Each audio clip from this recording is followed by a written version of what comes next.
É isso aí, vamos lá. Hoje nós Com vamos muita falar informação. sobre Como laticínios tornar lucrativos. o Torne seu laticínio laticínio lucrativo. É Acho que isso isso aí. aí, acho que isso aí é uma coisa que todo mundo precisa, né? Eu acho que é ter Ah, lucratividade. isso aí é primordial, né? Tem que Qual- ter um estabelecimento hoje que não é lucrativo, não tem como. E qualquer empresa, qualquer empreendimento que não seja lucrativo, ele vai para a ruína, né? Propensa, né, a fechar, né? A verdade é essa. É. E a gente está cansado de ver esse tipo de coisa, né? Entrando aí a Muito, muito. Cidiane. Opa, boa noite. Cidiane, de qual laticínio, Cidiane? Coloca para a gente aí, por favor. Mas realmente esse assunto hoje traz à tona uma das coisas mais importantes, principalmente nesse momento difícil que a gente vive hoje, né, Wilson? O E o que a momento hoje é gente, muito crítico. o que a gente mais vê, né, são os proprietários de laticínio perdendo dinheiro geralmente por alguns detalhes pequenos de produção Sim, que poderia ser sanado muito facilmente, mas acaba por não ter o conhecimento necessário, acaba perdendo muito dinheiro. Vamos lá, perdendo vamos como dinheiro. eu queria fazer algumas perguntas para você. Você Vamos lá. tem bastante, Uhum. anda bastante, já vivencia Pouquinho. muito, muito laticínio. Aqui, ó, Sabor do Campo Poté. Ô, Poté. grande Poté, já passei muito aí, viu, Cidiane?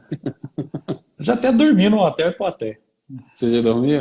A Já. gente tinha muito, a gente tem clientes na região aí de Poté, Isso, Malacaxeta, isso.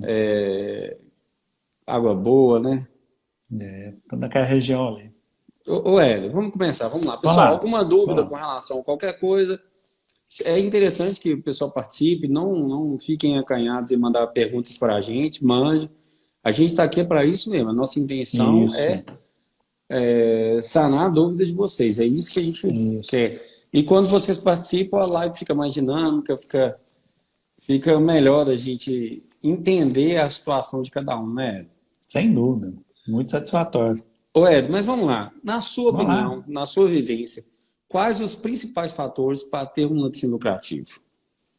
Bom, tudo aquilo que envolve o processo em si, ele tem que ser muito bem controlado, né? A gente não pode simplesmente achar que porque a gente controla a qualidade do leite que o laticínio tem que ser lucrativo, né? Isso envolve uma série de situações, né? Desde a qualidade do leite aos controles do processo, a avaliação das oportunidades que a gente tem fora a produção, né? Isso é muito importante, né? Porque às vezes a pessoa pensa, não, eu produzo queijo mussarela e queijo Minas padrão e pronto, acabou.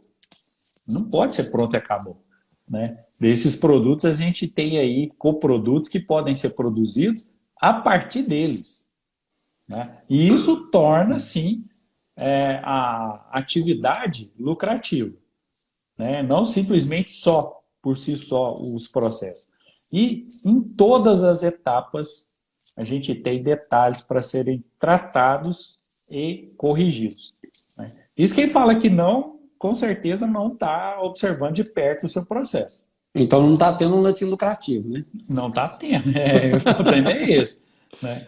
E tem uma situação de laticínio que envolve um movimento financeiro alto, né? E esse movimento, às vezes, dá a impressão de que o empreendimento é lucrativo.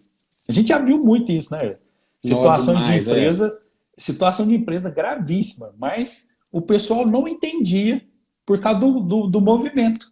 O movimento era muito grande, então ele entendia que aquilo estava bom, mas na prática o resultado final não era satisfatório, O que eu sempre né? falo é o seguinte, o laticínio, ele, o você está falando, ele tem um giro muito alto Sim, e se a pessoa não ficar atenta às margens que ele está tendo, aos prejuízos que ele pode ter, ou seja, se não ficar atento ao balanço do laticínio, né? Se ele não fechar mensalmente, fizer o balanço do laticínio e tiver uma boa gestão, ele começa a entrar no giro. Quando entra no giro, que eu falo é o seguinte, ele está queimando caixa e não está vendo que está queimando caixa, por causa do giro que está tendo. Então está entrando dinheiro, ele está pagando, está entrando, está pagando, está entrando, pagando, só que ele está tomando prejuízo. Quando ele vai ver, como se diz, quando ele vai ver o rombo, Já se passou 3, 4 meses aí que ele vê que o negócio está em extrema dificuldade. E aí não tem Sim. giro mais. O giro não consegue manter o laticínio, e aí é a hora que começa. Isso, geralmente, a pessoa já está trocando boleto, já está trocando cheque. Já entrou numa situação de dificuldade extrema. Esses dias mesmo eu tava participando de um grupo e o cara perguntou o cara perguntou assim, quem é que troca cheque ou boleto aí? Pessoal, a margem do laticínio, ela já é na casa de 5%. Eu falo assim, se o cara estiver trabalhando certinho, ele vai ter uma Isso. rentabilidade em torno de 5%. Isso a gente está tratando de queijos tradicionais. É lógico que Sim, cada caso é um caso, tem quem é. trabalha com produtos de valor agregado maior. Com outros tipos de produtos, né? Isso. E aí vai ter uma margem melhor, vai ter uma margem lá na casa dos seus 20, 30%, podendo até chegar a isso, né? Mas eu acho muito difícil. Na minha experiência, a margem média é de 5% líquida. E aí, a pessoa que vai trocar um cheque ou um boleto, hoje você vai trocar um cheque ou um boleto, é na casa aí de 2,5%. Então, ou seja, 50% da sua margem já está indo de juros bancários. Sim. Então, assim, a gente tem que ficar muito atento, não entra muito no nosso mérito aqui, que a gente trabalha com mais focado no produto, né? Sim, Mas sim, é uma coisa lógico. que eu vejo muito, cara. Quando eu escuto o cara falando comigo que está trocando cheque e boleto, eu já começo a pensar, falou, o cara tá no giro e não tá vendo. E Já aí, acende o alerta, né? exatamente, e a tendência dele é piorar cada vez mais. Que a pessoa fica esperando, não vai melhorar o mercado. E o laticínio, ele sempre eu acho que ele tem seus altos e baixos, mas é sempre mais ou menos a mesma margem, não muda tanto. Sim, Não é sim. isso?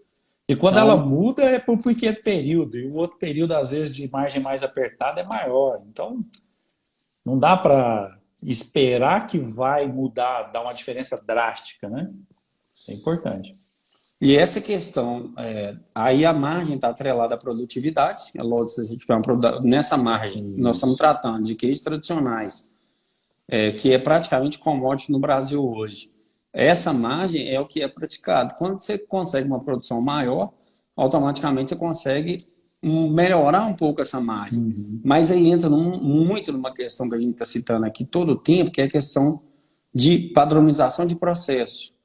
Para você Isso. trabalhar com esse tipo de margem, você tem que ter uma padronização de processo muito bem feita. Se tiver um erro nesse processo, automaticamente você vai tomar prejuízo e aí vai pro buraco, não consegue. Não, sem dúvida. Sem Ué, dúvida. Dá boa noite aí pro pessoal que isso. entrou aí, né, cara? Eu ia voltar aqui agora e A começar. Lidiane entrou aí. Obrigado, viu, Lidiane, tá participando com a gente aí. Lidiane de qual time? Lidiane, ela trabalhava no Latim Montes Claros. Ela hoje trabalha Ah, sim, no conheço a Lidiane laboratório de demais. análise de alimentos. É. Valdivino, Bom bem-vindo, Valdivino. divino, tá A sempre aí com a gente também. separatório. Separatório. Muito bom, pessoal. Que O bom. John Souza, prazer, John. A grande Isso aí. Adriana, Adriana tá sempre aí com a gente. Toma Polar. Popular. A Natânia. Natânia, grande Tânia, Natânia. Tânia Mendes. Ó, É o Sérgio, Hélio. O Sérgio está aí. O venezuelano. É Augusto. isso aí. A luz acabou de entrar aí. Muito bom, pessoal. Para a gente é importantíssima a participação de vocês. A gente quer que vocês também se sintam à vontade para deixar os seus questionamentos sobre aí, né, o laticínio lucrativo, o que a gente deve fazer para tornar nosso laticínio lucrativo. Se tiver algum questionamento sobre o processo também, fica à vontade aí. A gente hoje está aí para esclarecer para vocês. Pois é, pessoal. Se tiver alguma dúvida com relação a isso, quiser colocar o case de vocês aqui para a gente bater um papo, eu acho que é muito legal vocês colocarem quais cases vocês fabricam Sim, e qual a margem está sendo operada. E o que a gente falar aqui, vocês podem colocar para a gente aí algum questionamento que a gente responde. Hélio, isso. mas voltando aqui, e aí a segunda pergunta que eu ia te fazer é o seguinte. Hoje, se tratando de hoje, qual produto você acha mais lucrativo? Bom, Peguei? de- dentro do laticínio a gente tem que ter muita alternativa e ela depende muito daquele nicho de mercado que a gente acerta. Eu falo que tem lugares, né? Tem empresas que ela tem, por exemplo, requeijão que acertou o ponto. Eu conheço uma empresa que trabalha com requeijão do norte, por exemplo, ela acertou o ponto com requeijão do norte. Né? Já conheço outras que ela acertou o ponto com bebida láctea. E olha que assim, Aí, é uma alternativa e ela é um mercado difícil da gente ter resultado, não é verdade? é Então, verdade. assim, a gente precisa de avaliar muito, as empresas precisam ficar atentas que a produtividade vai fazer muita diferença, o próprio nicho de mercado que ela acertou vai fazer muita diferença para isso, para a gente definir o que é mais rentável dentro da indústria. Né? A gente tem aí histórias de indústrias aí que trabalham com queijos e que tem resultado espetacular, né? Grandes indústrias de queijos aí, a gente pode ver aí que são indústrias que crescem ano a ano. Né? A gente tem, vamos citar aí nomes mesmo. A gente tem a Tirolesa, que Pode é um citar. exemplo. Né? A Quatá é outro exemplo. Né? A Scala é outro exemplo. Cruzilha. Então, Veio de assim, campo. Verde Campo, só que a Verde Campo tem um nicho um pouco diferente, né? Muito, É, muito diferente. Eu falo que assim, dentro de queijos, né? É que eu quero dizer o seguinte: todo ramo de atividade vai ter ali aquela oportunidade. Talvez para quem está numa determinada região a oportunidade não é queijo, é outro tipo de produto, é um requeijão, é uma manteiga, que é um outro produto que tem uma demanda muito grande e hoje tem, né, uma procura no mercado muito grande.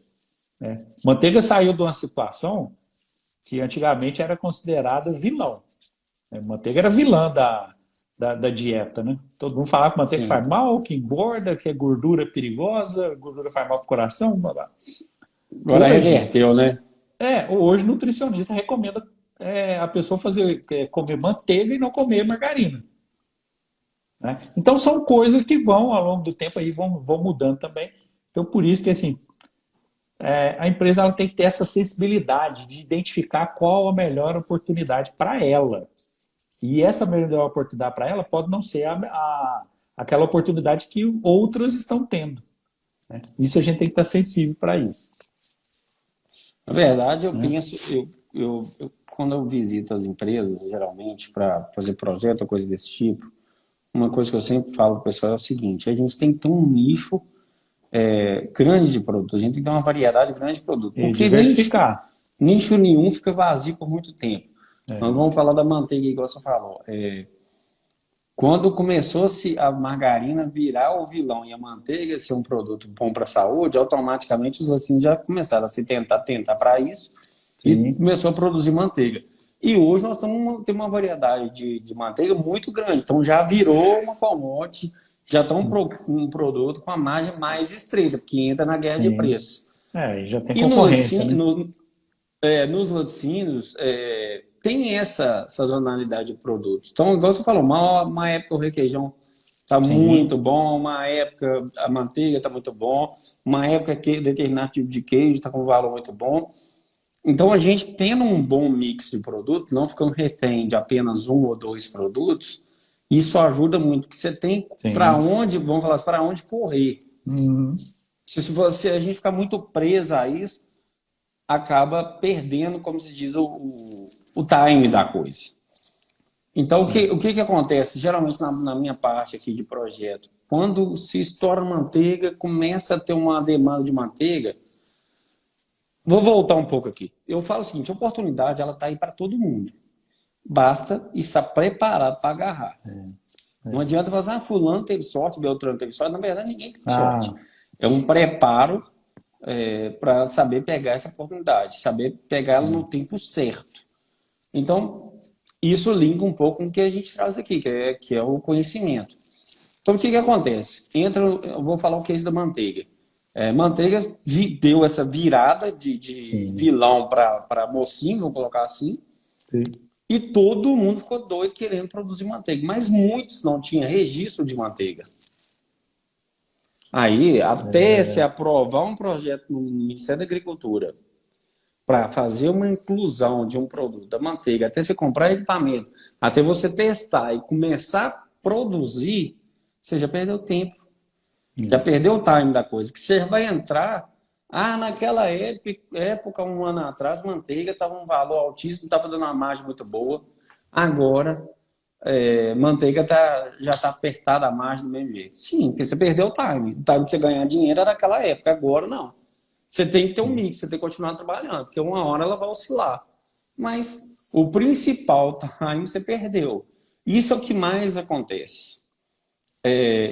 A gente é uma consultoria, a gente aqui da Consular, que a gente trabalha com muita consultoria, tem muitos anos que a gente mexe com isso, e eu cito esse caso para muita gente, que é o seguinte: quando estourou a pandemia, um cliente, a gente não perdeu nenhum cliente, graças a Deus, pelo contrário, hoje a gente não dá conta de atender a demanda que a gente tem, mas um cliente me ligou, ele falou assim, eu queria dar uma pausa, porque a pandemia está vindo aí, eu não sei o que vai acontecer e tal.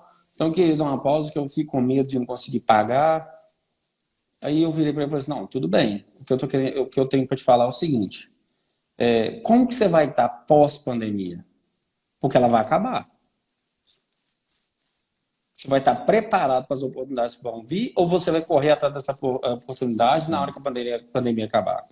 Porque a partir da hora que você me desvinculou da sua indústria, eu vou procurar uma outra empresa para me vincular de novo. Então eu não tenho abertura para você entrar mais, porque nossas vagas são limitadas. Então como que você vai fazer? Eu acho que você deveria se preparar agora, porque vai vir depois. Ou você vai esperar a coisa acontecer. Aí ele parou, pensou, falou, realmente, cara, eu tenho que investir, porque os momentos difíceis são os momentos que a gente tem que investir na indústria, que a gente tem que procurar conhecimento, que a gente tem que correr atrás para quando vier a maré boa, eu estar preparado para conseguir entrar esse dinheiro no meu caixa. Foi lógico que é assim. Você tem que estar com um negócio bem alinhado, bem formatado, justamente para na hora que a coisa for acontecer, você já está preparado para isso. E aí as oportunidades vão bater na sua porta. Aí o outro que não está preparado vai ficar lá. Isso a gente observa muito com o próprio produtor de leite, né? Ele sempre reclama de preço de leite. Está sempre reclamando que o preço é ruim, o preço é ruim, o preço é ruim.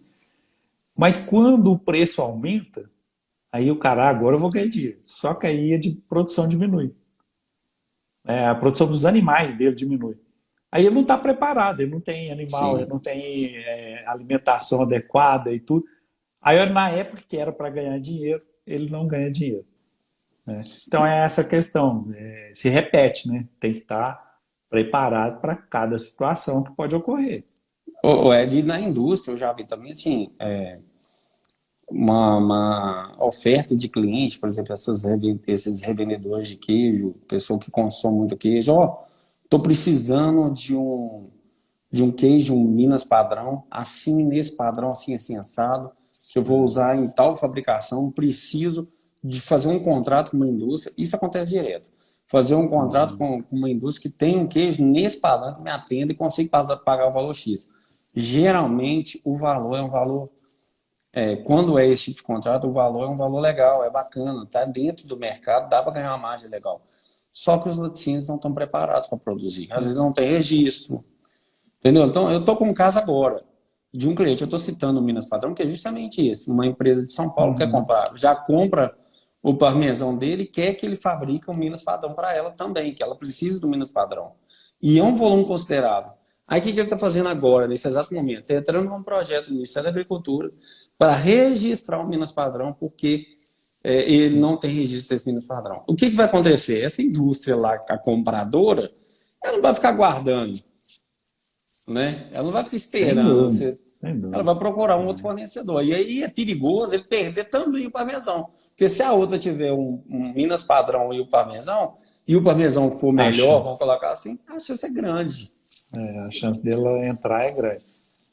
Tem essa preparação, né? Ela depende também de estratégias que devem ser montadas, né, como metas, né? Não pode simplesmente tocar o barco do jeito que vier, tá bom. Precisa ter meta, determinação de metas.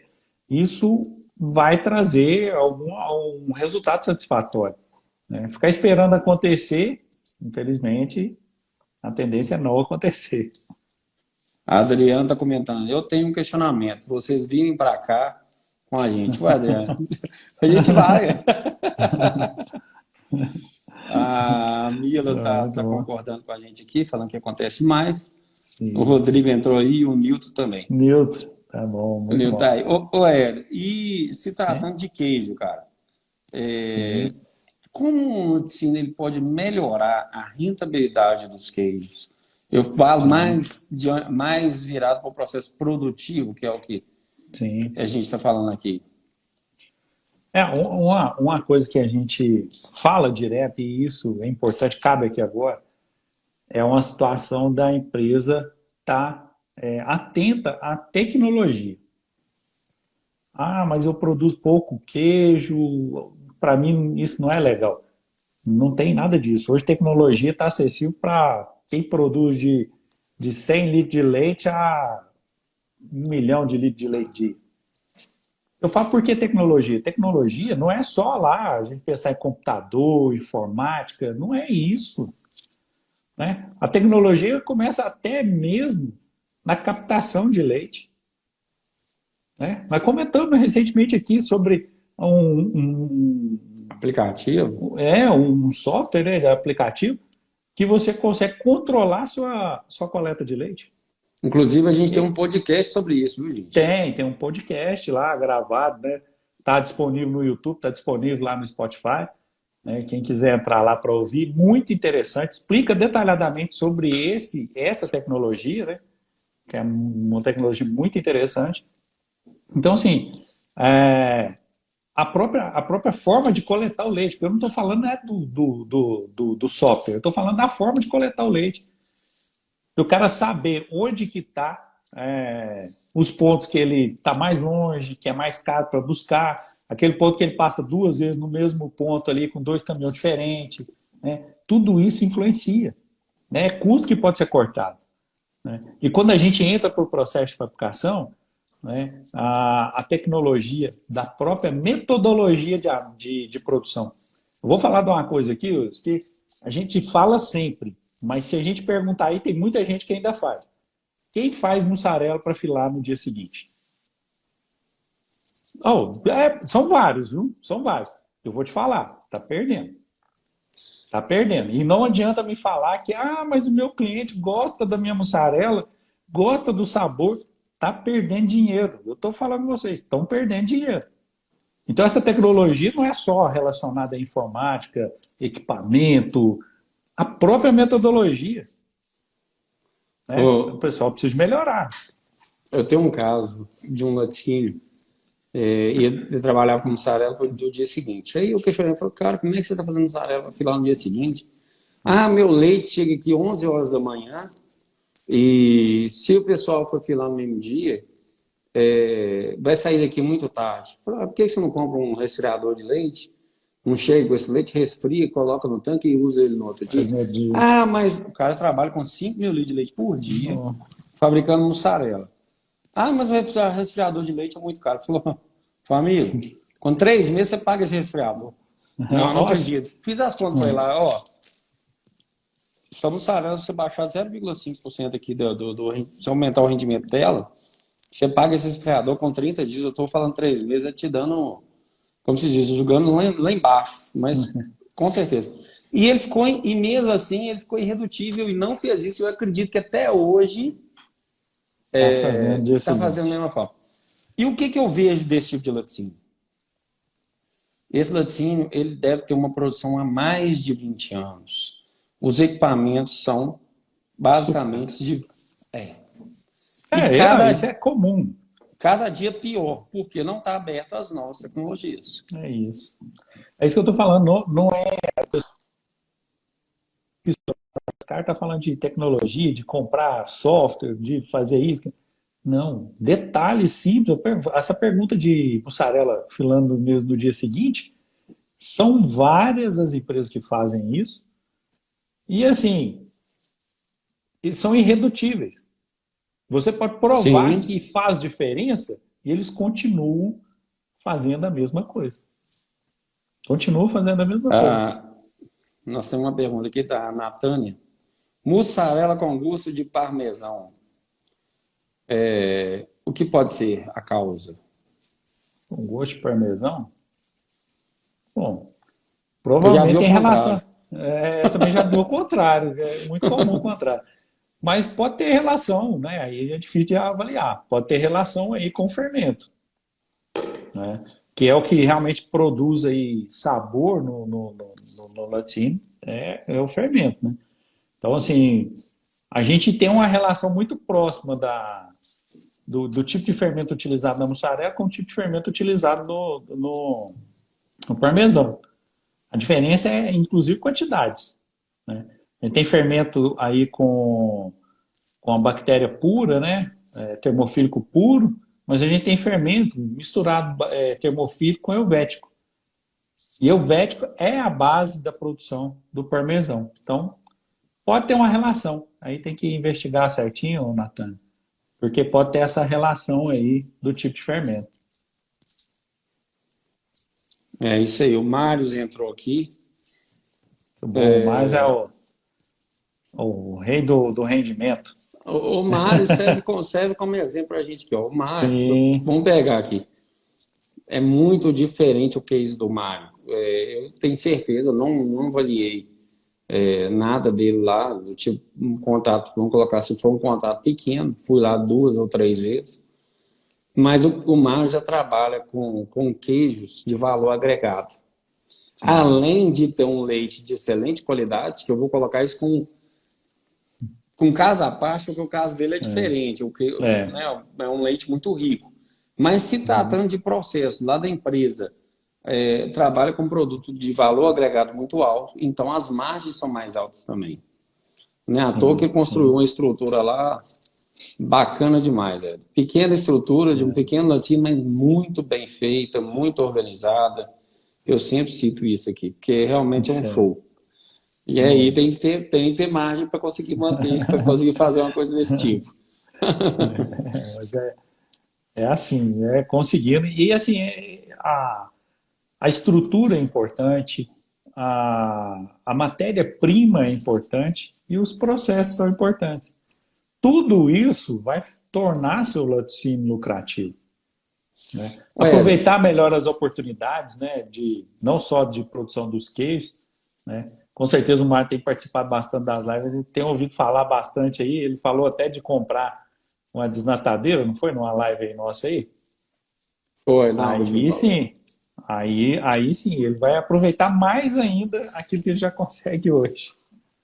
Ô, mas eu vou levar. Se tiver oportunidade, Ah, eu vou levar nós sim. vamos aí, pensa. Ô, Éder, Com em termos de certeza. processo, na parte de fabricação, tá? Parte Sim. ali desde mexedura até o queijo entrar na salva, Uhum. nesse intervalo. Na sua experiência, no que você já viu hoje, quais são as principais percas? O que você já. Se você puder citar alguns cases que você teve aí de perca, né, nesse parâmetro aí, eu queria que você Uhum. citasse para a gente. Nessa questão do processo, essa própria situação que a gente citou de filar no dia seguinte já é extremo um caso. Mas vamos lá, a gente tem outras, né? Por exemplo, ingrediente. O cara não querer usar um ingrediente porque simplesmente o outro que ele usa é mais barato. E é mais barato o custo para adquirir aquele ingrediente. Só nisso aí tem situações, né? Por exemplo, que a gente pode citar o mais claro e que interfere diretamente em você conseguir produzir mais queijo, coagulante. Eu já tive situações da gente chegar numa fábrica que o cara usava um coalho em pó, que é pior ainda, né? Era um coalho com uma mistura ali de pepsina, péssimo para a produção de queijo, né? Mas extremamente barato. extremamente barato. Não tem comparação. Você pegar um produto desse e comparar com um coagulante de boa qualidade hoje, se a pessoa não entender que isso vai retornar em rendimento de queijo, ela nunca vai comprar um coagulante. Porque a diferença é gigante. É gigante. É É gigante. gigante. Isso aqui não dá nem para calcular aqui, no mínimo umas 30 vezes de diferença. Um Então, coagulante bom assim, aí está gerando na casa de quanto, você sabe? Um coagulante de qualidade, em a, dólar, um dólar, vamos colocar uns 30 a 40 dólares.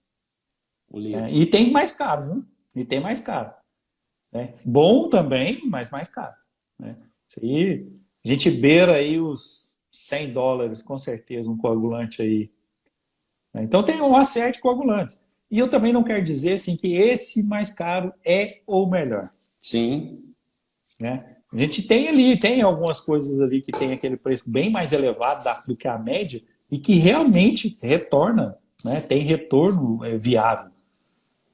Mas a gente consegue produtos também com valores intermediários, não igual esse do Qualy em pó, que esse aí é praticamente irrisório o custo dele no produto final, né? Mas que também a gente consegue bom resultado.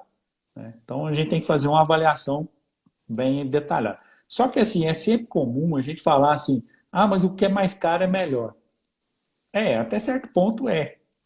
Porque assim, tudo aquilo que foi envolvido para desenvolver um determinado produto ali, não foi uma pesquisa de fundo de quintal, né? Foi um trabalho sim. científico de longo período para obter um resultado satisfatório. E isso tem custo.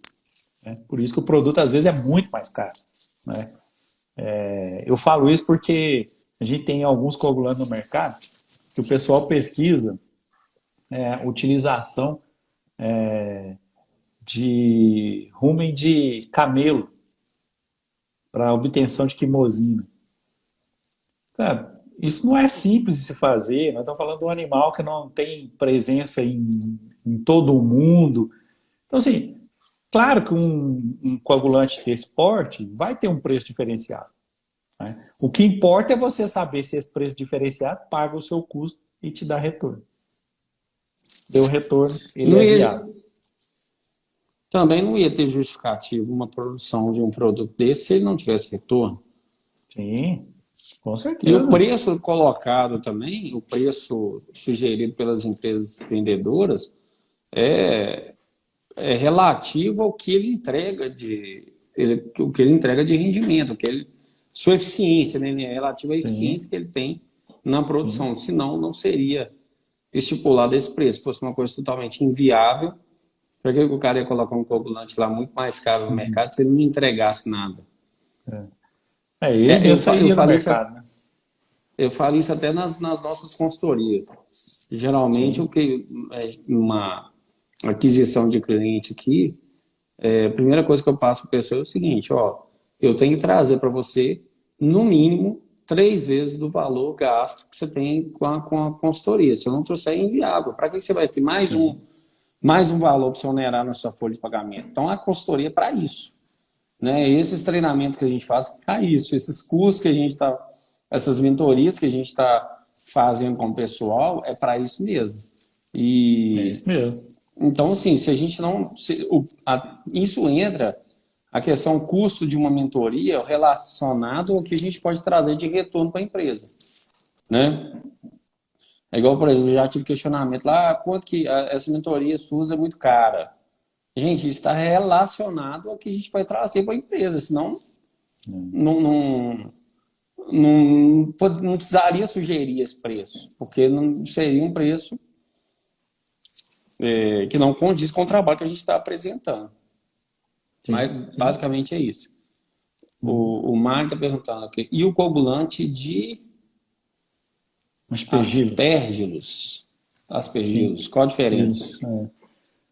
Bom, na verdade, assim, o tipo de protease que a gente tem com esses tipos de coagulante, elas são muitas vezes importantes para alguns tipos de queijo, principalmente queijos finos, né? Que vão as proteases são aquilo que vai agir depois que o fermento já depois que a gente já produziu o produto, lá na maturação e tudo. Então, esse coagulante, o residual, ele colabora com esse tipo de processo de maturação, né? Mas uma coisa é certa, em termos de rendimento, normalmente esse tipo de coagulante não bate a quimosina, né? É uma situação que a gente observa que, em termos de rendimento, né, ele tem sua vantagem, sim, né, na produção ali de aromas, porque residual do coagulante vai para o produto e ele inicia, a primeira proteose é com os residuais do coagulante. Depois é que o fermento começa a produzir, né, as proteases para que a gente tenha a finalização da maturação. Então, nesse caso, funciona bem, mas em termos de rendimento, não bate. Ué, sua internet parece estar falhando um pouco. Você está no 4G ou você está na internet normal? Bom, vamos ver aqui, vamos tentar o 4G.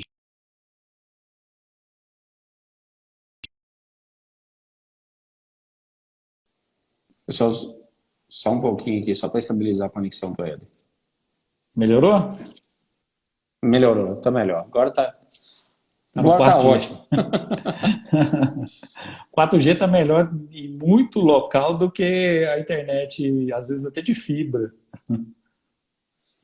Não, eu também estou aqui, estou no 4G também. Hélio, e você tem alguma coisa a mencionar para a gente com relação ao custo de produção de um produto? Porque o que eu vejo? Vou te falar o sentido da minha pergunta. Geralmente o pessoal, quando vai fazer um custo de produção, ele simplesmente leva em consideração o valor de leite, o valor que ele está pagando no litro de leite e o valor que ele está tendo de rendimento. Estou fazendo uma mussarela com 9,5. Então ele calcula lá o volume de leite, estima lá um valor fixo para os custos operacionais. Não, então esse queijo eu posso vender lá tanto que eu estou tendo um lucro. Você tem alguma coisa a falar sobre isso? Você tem experiência com isso? Como que é o seu relacionamento com isso? Esse levantamento de custo de produção, ele envolve muito mais coisa, né? Se a pessoa quer fazer um levantamento de custo bem preciso, né, rendimento é uma das situações, né, que é você ter o rendimento, você ter o custo dos ingredientes utilizados, da matéria-prima e tudo. Mas aí envolve, né, o custo operacional é que é o mais difícil de calcular, porque ele envolve várias situações e várias, por exemplo, colaborador que participa de um processo, participa do outro, né? Então, assim, muitas empresas costumam pegar esse custo no final do mês total e dividir por quilos de produto fabricado. Funciona bem quando você trabalha com queijos. Mas se você trabalha, por exemplo, eu falo porque eu já tive situações de uma empresa que fazia isso. Só que ela trabalhava com leite pasteurizado também. E o leite pasteurizado era o maior volume produzido. Só que leite pasteurizado, ele entra na máquina, sai o saquinho, é um colaborador no invase e era um colaborador no pasteurizador.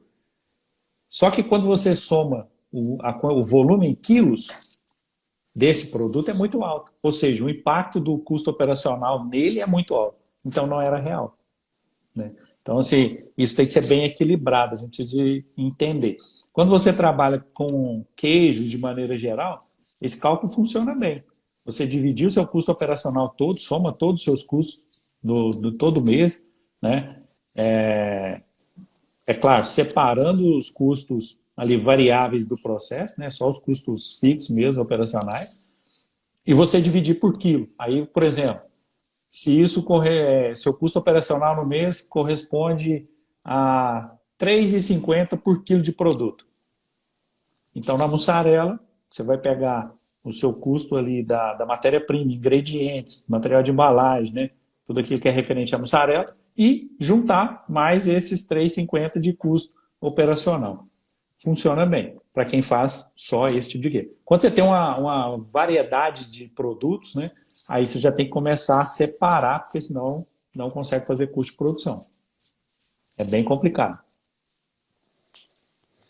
Eu te perguntei isso porque geralmente o pessoal faz só o relacionamento lá de leite, põe um valor fixo lá para produtividade, para usar para as outras despesas e E isso aí, Luiz, tem uma situação que é o seguinte: às vezes o custo operacional de uma empresa representa no quilo de produto, vamos colocar aí 30%. É bem nessa faixa, mais ou menos nessa faixa, de 25, 30. Só que tem empresa que eu já vi que esse custo é tão alto que ele chega a dar o dobro, cara. Dá 60%. E isso é assim, se a experiência pessoa. nossa, né? Ué, então assim, se o cara não está atento a esse tipo de situação, ele nunca vai conseguir concorrer com os outros pares dele. Porque os outros vão, às vezes, ter esse custo operacional muito mais baixo do que o dele. Né? Faz toda a diferença. Vamos lá, a Maiane perguntou para a gente aqui, ó, boa noite, Maiane. A gordura é um fator importante que está ligado ao rendimento, seja do coalho ou da mussarela, mas quais são os outros fatores que podem influenciar diretamente no alto rendimento? Sim, mano, gordura é um dos fatores que vão, sim, fazer parte do rendimento. Até porque não dá para a gente simplesmente é, fazer uma mussarela com 2% de gordura. Né? A gente precisa de ter um teor de gordura adequado para que a gente tenha um rendimento adequado. Que a gente tenha gordura no extrato seco em concentração adequada. Né? Só que isso também não resolve a gente ir lá e pegar para fazer uma mussarela, como é o caso aqui que ela colocou em tela, da gente fazer uma mussarela com 3,5. E falar assim, não, dá mais rendimento, então é bom. É bom, vai dar um rendimento um pouco melhor. Mas o que acontece? Você vai ter mais perdas para o soro, o seu produto vai sair fora do padrão de gordura no extrato seco, o seu produto vai apresentar a pior característica para a mussarela, não fatiar. Porque ela rapidamente vai ficar mole. O excesso de gordura vai trazer problemas para a fatiabilidade da mussarela.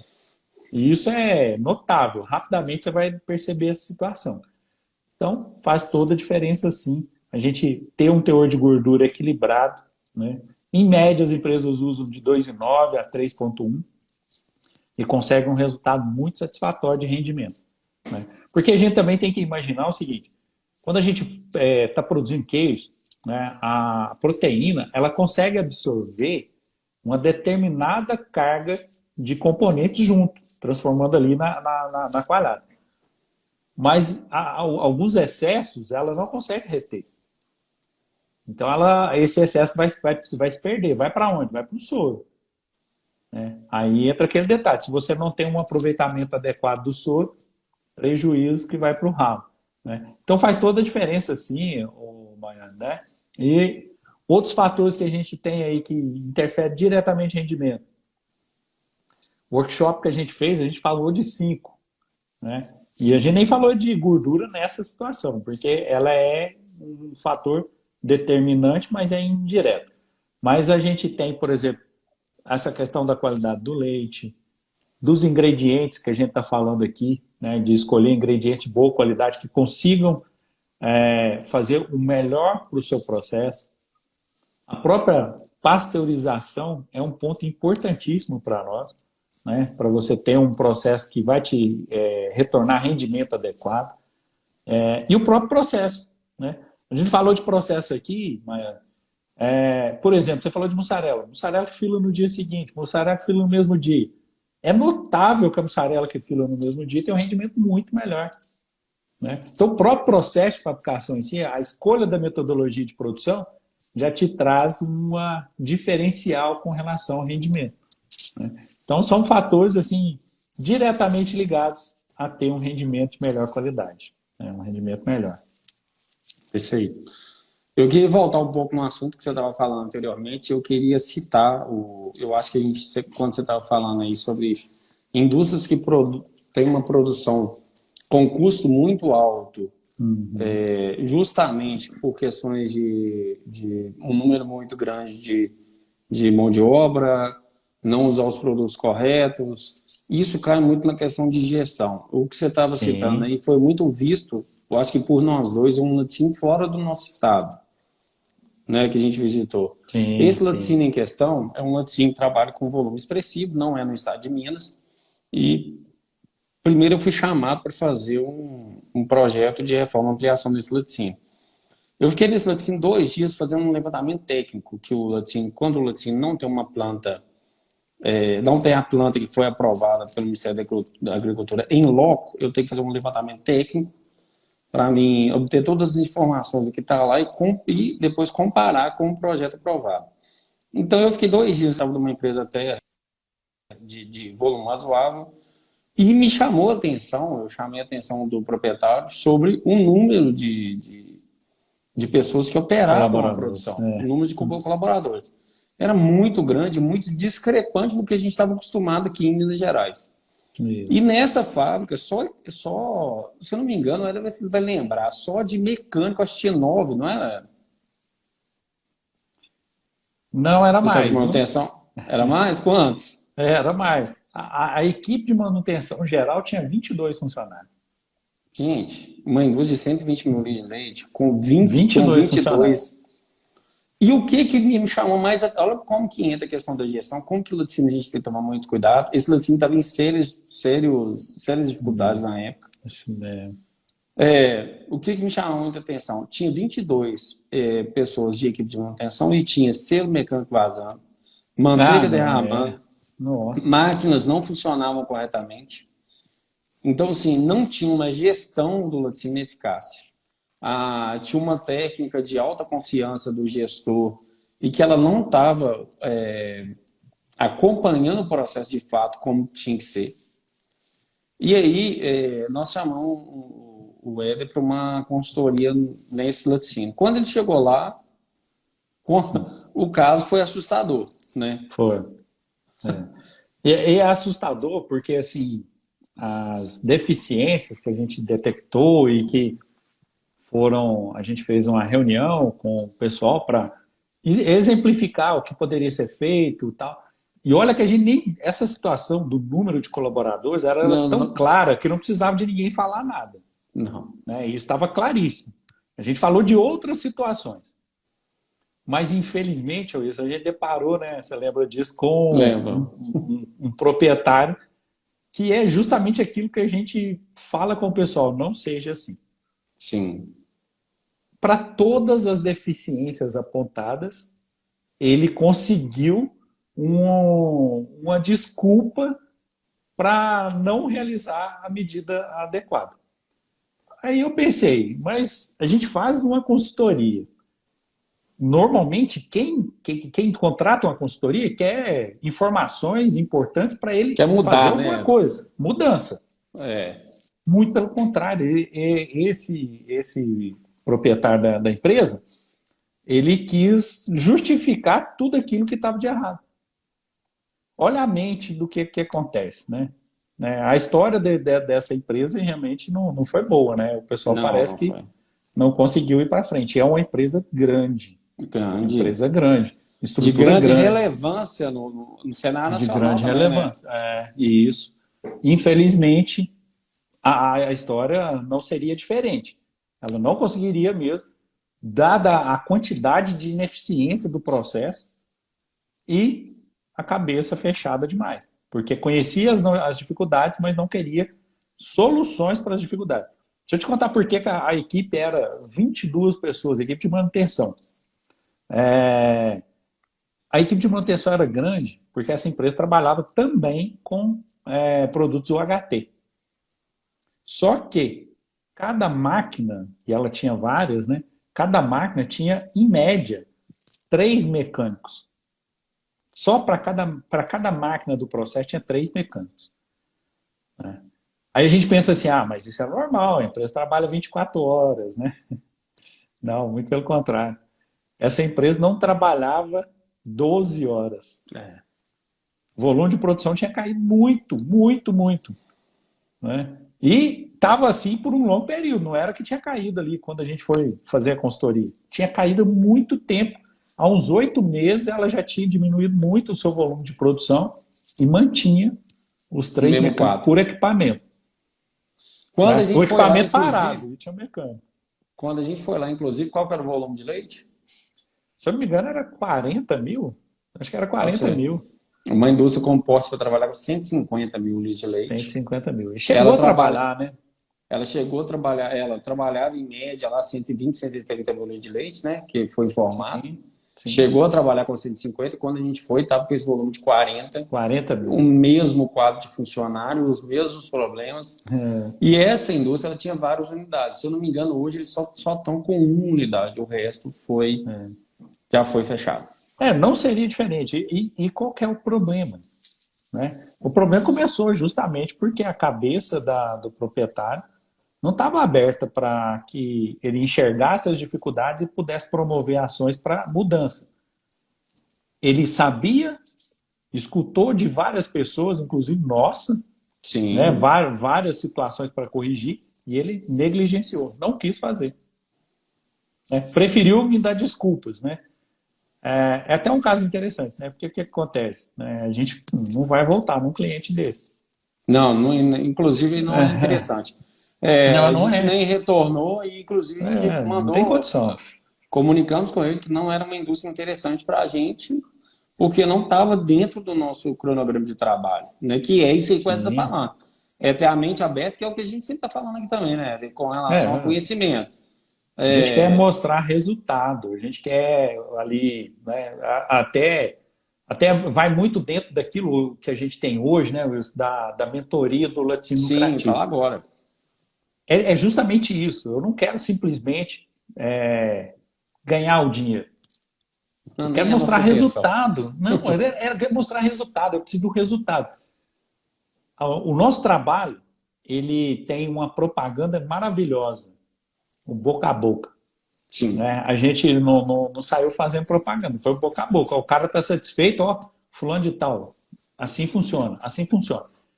E esse tipo de situação, né, de você apresentar um resultado satisfatório, é a melhor propaganda que você tem do seu trabalho. sim. Agora a gente vai num cliente que todo mundo está vendo que está só declinando. Mas você está indo, e o cliente só declinando. Não é uma boa propaganda, né? Pelo contrário, é uma propaganda muito ruim. Então, é o que a gente tem hoje na mentoria. A mentoria, a gente quer resultado. A mentoria tem que apresentar resultado para o cliente para que ela seja viável. Né? E a gente tem tanta confiança nisso que a gente está aí, né, Wilson, fazendo aí esse trabalho todo aí para que a gente tenha mentorias que realmente levem resultados para os proprietários. Né? E que a gente possa, inclusive, eles serem a nossa propaganda, né? A melhor propaganda. Justamente. E a gente tem muito isso, Éder, hoje, né? Tem Pessoal, sim. 90% dos clientes que a gente atende, 90% vieram de indicação de outros clientes. Sim. O próprio Mário está aqui, ó, é cliente nosso, acho que ele pode falar de onde que ele veio, através de quem que ele veio. Não sei, eu não me lembro muito, mas eu sei que foi indicação. Né? Uhum. E vários outros que já entraram em contato com a gente aqui, vem através de indicação. E a gente confia tanto nesse método, eu estou falando dessa mentoria aqui agora, a gente confia tanto nesse método, não sei se o pessoal está aqui assistiu, eu cheguei a gravar um vídeo, coloquei. A gente acredita tanto nesse trabalho desenvolvido pelo Éder, que a mentoria, ela está, explicando um pouco da mentoria, a mentoria ela está aberta, as vagas são limitadas. Como que funciona essa mentoria? A gente tem um conteúdo todo disponibilizado numa plataforma chamada Hotmart. Então, você vai entrar lá, para adquirir a mentoria, é só entrar no site da empresa ou mandar um direct nas nossas redes sociais, que você vai receber o link para ter acesso a essa mentoria. Essa mentoria ela tem um conteúdo já disposto nessa plataforma que você pode assistir a hora que você quiser e quando quiser. Ele fica lá direto para você. E depois disso, você vai ter um acompanhamento personalizado com o Éder. Aí, ó, aqui, ó, tá aqui, ó. O Márcio acabou de colocar aqui, indicação de o seu do CIF, que fiscaliza a câncer do tosse. Olha pra você ver aí, ó. Ô, Márcio, Eu nem sei quem que é. Eu também não sei. Eu não sei quem que é. Mas também não precisa falar, não, Márcio. Não. Senão... É só para mostrar que, assim, às vezes o pessoal conhece, a gente mesmo não sabe nem quem é. a gente não sabe. Mas viu o resultado, é isso que é o diferencial, viu o resultado. Então, só da gente ter indicação, e a gente tem várias indicações, só da gente ter uma indicação de um fiscal, é porque ele já recebeu um trabalho nosso e viu que o trabalho deu resultado. Então, o que a gente está trazendo aqui com essa monitoria, retornando um pouco a esse case nosso aqui, que as vagas são limitadas e parece que está para fechar o carrinho para a gente finalizar também, é justamente isso. Vai ter depois que você assistiu esse conteúdo gravado, a gente tem lá, você vai ter um acompanhamento personalizado com o Ed, que ele vai pegar o seu case, vai avaliar tudo e vai ver onde você está errando para trazer o retorno necessário. E eu acredito tanto nisso, cara, que eu fiz uma promessa lá, tem um vídeo nosso gravado que eu fiz uma promessa que é o seguinte: se você não tiver, se você assistiu as aulas, teve o acompanhamento do Éder, ele vai reavaliar o seu processo, vai te dar vai fazer um plano de ação para você executar. E mesmo assim, assistir o conteúdo, eu tive acompanhamento do Éder, ele me deu um plano de ação, fiz todo o plano de ação, e mesmo assim não tive resultado, eu devolvo o dinheiro da mentoria, 100%. Eu ainda coloco mais R$ 500 no nosso bolso. É isso aí. De tanta confiança que a gente tem no trabalho. Então, pessoal... a gente tem certeza disso. Para finalizar, foi mais uma live. O que a gente está trazendo aqui, eu quis trazer nesse conteúdo aqui sobre tornar o seu laticínio lucrativo. A gente trouxe também alguns cases de laticínios que foram engolidos, vamos colocar assim. E esse último caso que a gente contou aqui era um laticínio de muito sucesso, de muitos anos, e que praticamente foi por água abaixo. Eu acho difícil ele retomar ao ponto que chegou no seu ápice. Não, muito. Então, isso é interessante para a gente refletir sobre a situação que a gente está hoje, o laticínio de vocês. É o que eu sempre falo, existe produto e processo. Quem trabalha com produto tem que prezar pela qualidade, que é extrema qualidade, e isso é um produto de valor agregado maior. Então, você consegue ter uma margem maior, geralmente o volume de leite um pouco mais baixo. Quem trabalha com grandes volumes, geralmente é processo.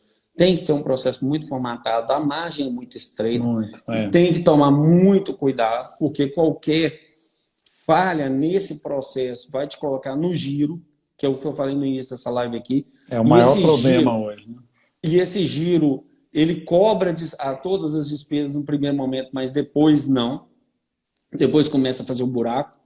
E depois que você fez um buraco, é só cavar para se enterrar cada vez mais. Aí acabou. Então, pessoal, procurem conhecimento, que é o que a gente está trazendo aqui. Mandem para a gente nos nossos directs os questionamentos que vocês têm sobre o processo, sobre rendimento, tudo que vocês tiverem dificuldade. Nós vamos vir com muito mais conteúdo, nós vamos falar sobre fermentados, nós vamos falar sobre manteiga, nós vamos falar sobre requeijão, nós vamos trazer o case inteiro de laticínio para cá. Só que a gente tem que ir por etapas, né? É muita coisa, né?